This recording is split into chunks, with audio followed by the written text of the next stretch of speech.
Assalamualaikum warahmatullahi wabarakatuh.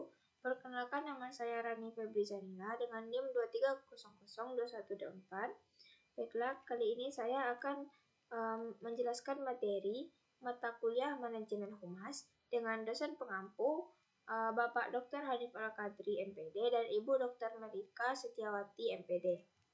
Materi yang akan saya jelaskan yaitu mengenai kode etik dan sumber nilai public relation.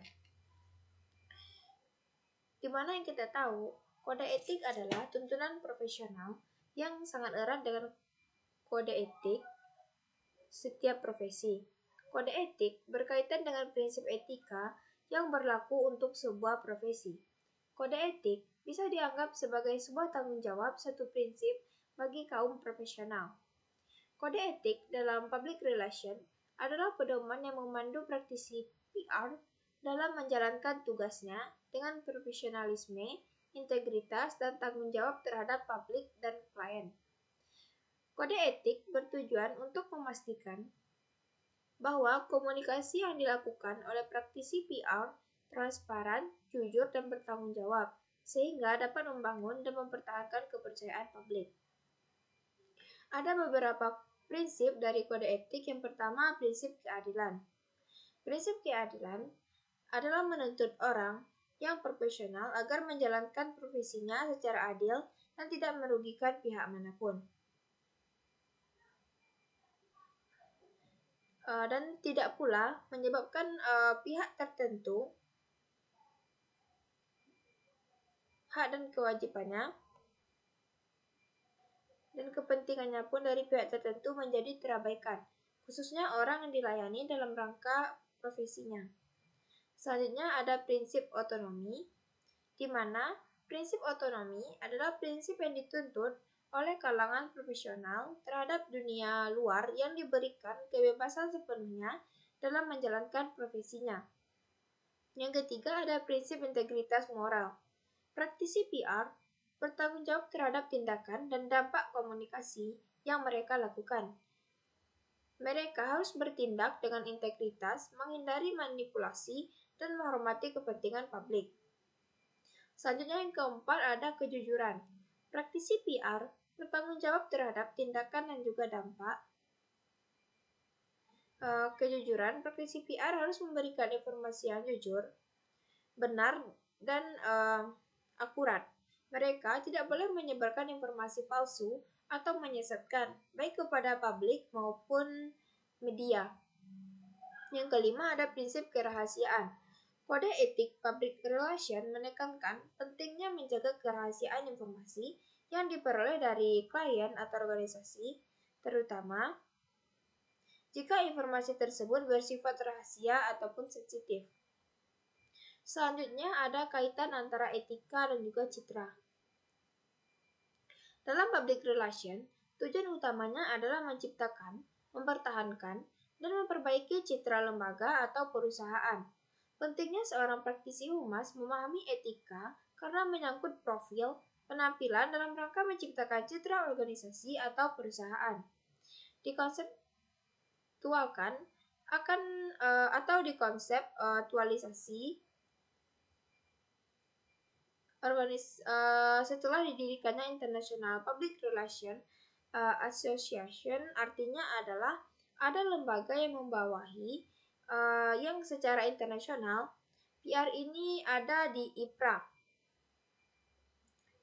Public Relation Association, IPRA. Ini yang menurunkan kode etik terhadap kinerja dan aktivitas ke-PR-an secara internasional. Mau tidak mau ditaati oleh para praktisi PR yang ada di lembaga atau perusahaan manapun. Kode etik yang dilakukan oleh IPRA adalah kode etik perilaku dari Humas Internasional diterima dalam konferensinya. Ada beberapa ikhtiar etik yang muncul. Yang pertama, integritas pribadi dari profesional, yaitu standar moral yang tinggi dan reputasi yang sehat. Ketaatan pada konstitusi dan kode etik IPRA. Yang kedua, perilaku kepada klien dan juga karyawan, yaitu perlakuan yang adil, tidak perwakilkan kepentingan yang berselisih atau bersaing tanpa persetujuan, menjaga kepercayaan klien, menjaga kompensasi yang tergabung pada pencapaian satu hasil tertentu. Yang ketiga, perilaku terhadap publik dan juga media. Bagaimana praktisi PR dalam menghadapi publik dan media? Kaitannya ialah misalnya bagaimana seorang praktisi PR seharusnya memperhatikan kepentingan umum dan harga diri seseorang, tidak merusak integritas media komunikasi, tidak menyebarluaskan secara sengaja informasi yang palsu. Yang keempat ada perilaku terhadap teman sejawat. Yang pertama, tidak memakai secara sengaja reputasi profesional atau praktek anggota lain yang sejawat dengan kita. Yang kedua, tidak berupaya mengganti anggota lain dengan karyawan atau bekerja dengan anggota lain. Selanjutnya, etika dalam public relation. Yang pertama, ada good communication for internal dan external public. Praktisi PR adalah komunikasi yang baik, media komunikasi yang baik antara lembaga dengan publiknya. PR menjadi mediator atau kunci untuk ke publik menuju ke pengambil kebijakan di lembaga, begitupun sebaliknya. Praktisi PR adalah ia harus melakukan riset. Dari riset untuk mendapatkan fakta dan data dari semua level, baik itu pimpinan publik, baik itu internal dan juga eksternal. Yang kedua ada kejujuran. Ini menjadi landasan utama karena apapun kondisi yang ada, permasalahan yang muncul, praktisi PR tidak boleh menjual janji hanya untuk memunculkan citra sesaat. Yang ketiga, memberikan kepada bawahan agar adanya sense of belonging, sense of responsibility untuk perusahaan dan etika sehari-hari dalam berkomunikasi. Dan yang selanjutnya yang keempat, menyampaikan informasi-informasi penting kepada anggota dan kelompok yang berkepentingan. Yang kelima, menghormati prinsip rasa hormat terhadap nilai-nilai kemanusiaan. Yang keenam, menguasai teknik dan cara penanggulangan kasus ke kasus sehingga dapat menarik keputusan, mengambil solusi, mempertimbangkan secara bijaksana dari persoalan-persoalan yang dihadapi antara pimpinan maupun karyawan.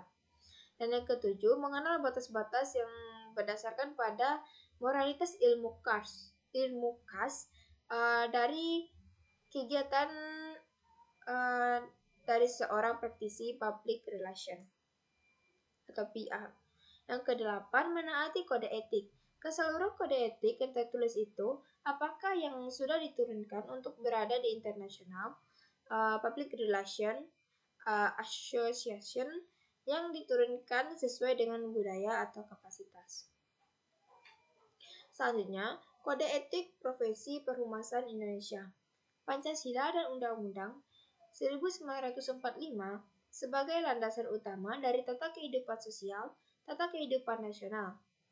Dilihat dari piagam PBB sebagai landasan tata kehidupan internasional, para anggota Perhimpunan Hubungan Masyarakat Indonesia atau Perhumnas adalah anggota kepanjangannya adalah Perhimpunan Hubungan Masyarakat Indonesia.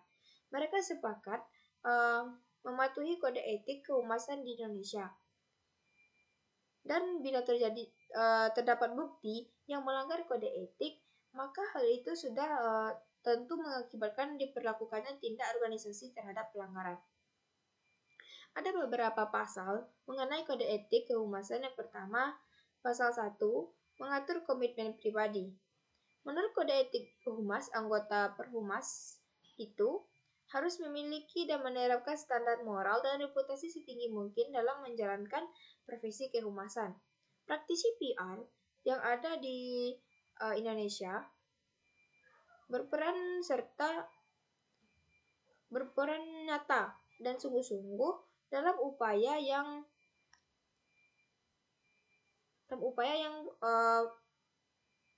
pemasyarakatan dengan kepentingan bangsa. Selanjutnya, menumbuhkan dan mengembangkan hubungan antar warga negara Indonesia yang serasi dalam terwujudnya atau demi mewujudkan persatuan dan juga kesatuan bangsa. Yang kedua ada pasal 2 Kode Etik Perhumas Indonesia. Ini terkait dengan aturan perilaku terkait terhadap klien atau atasan. Ada beberapa di antaranya ialah satu, anggota Perhumas Indonesia harus berlaku jujur dalam hubungan dengan klien atau atasan. Tidak mewakili dua atau beberapa kepentingan yang berbeda. Harus adanya persetujuan semua pihak. Yang ketiga, anggota Perhumas harus menjamin kerahasiaan serta kepercayaan yang diberikan oleh klien atau atasan. Yang keempat, anggota Perhumas Indonesia tidak boleh melakukan tindak atau melontarkan kapan yang cenderung merendahkan martabat klien atau pimpinan.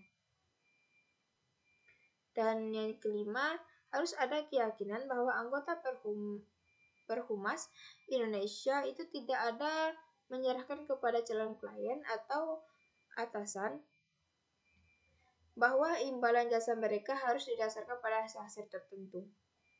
Yang ketiga ada pasal 3 tentang mengatur perilaku terhadap masyarakat dan media massa yang mana yang pertama harus menjalankan kegiatan profesinya kehumasan atau ke arahnya dengan memperhatikan kepentingan masyarakat.